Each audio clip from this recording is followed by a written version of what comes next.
சற்று முன் கிடைக்கப்பெற்ற மிக மிக முக்கியமான செய்தி ஒன்று வெளியாகி உள்ளது. எடப்பாடி பழனிசாமி பிரச்சாரத்தில் போலீஸ் குவிப்பு. நேற்று எடப்பாடி பழனிசாமி அவர்கள் பிரச்சாரத்தை முடித்து செல்லும் பொழுது அதிமுகவின் நிர்வாகிகளால் கட்டப்பட்ட பேனர்கள் எடப்பாடி பழனிசாமியின் வாகனத்தில் விழக்கூடிய நிலைமை உருவாகியுள்ளது.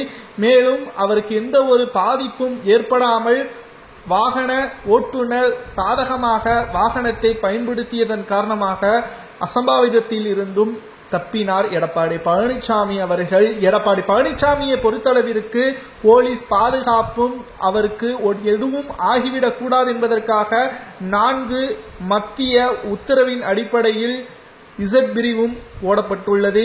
எடப்பாடி பழனிசாமி அவர்கள் இந்த சட்டசபை தேர்தலில் எப்படியாவது வெற்றியடைந்துவிட வேண்டும் என்பதற்காக தமிழகம் முழுவதும் பிரச்சாரங்களை மேற்கொண்டு வருகிறார். ஆனால் எந்த ஒரு பயனும் இல்லை. பணத்தை கொடுத்துதான் கூட்டங்கள் வருகிறது.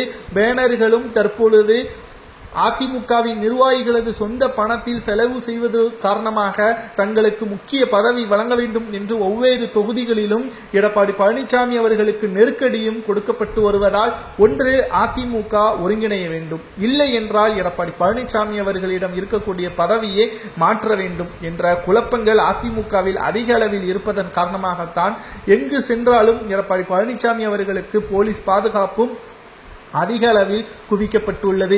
எடப்பாடி பழனிசாமி அவர்களும் தற்பொழுது உடல்நிலை குறைவின் காரணமாக அவ்வப்போது மருத்துவமனையிலும் அனுமதிக்கப்பட்டு வருகிறார். தனியாகத்தான் பிரச்சாரங்களையும் மேற்கொண்டு வருகிறார். அவருக்கு உதவியாக எந்த ஒரு மாஜி அமைச்சர்களும் நேரடியாக ஆதரவுகளை கொடுக்கவில்லை. மறைமுகமாக நாங்கள் அவருக்கு ஆதரவுகள் கொடுக்கிறோம் என்று செய்தியாளர்களது சந்திப்பின் பொழுது கூறுகிறார்களே தவிர நேரடியாக எந்த ஒரு ஆதரவுகளும் கொடுக்காத காரணத்தினால் எடப்பாடி பழனிசாமி அவர்கள் தற்பொழுது அதிமுக தோல்வியடைந்தால் அதற்கு முழுமையான பொறுப்பு எடப்பாடி தான், அதே சமயம் வெற்றியடைந்தாலும் அதற்கு முழுமையான பொறுப்பு எடப்பாடி பழனிசாமி தான் என்பதற்கேற்ப அரசியல் வட்டாரங்களில் நம்மால் பார்க்க முடிகிறது. அனைத்து இந்திய அண்ணா திராவிட முன்னேற்ற கழகத்தில் எடப்பாடி பழனிசாமி அவர்களது செயல்பாடுகள் சரியாகத்தான் இருக்கிறதா?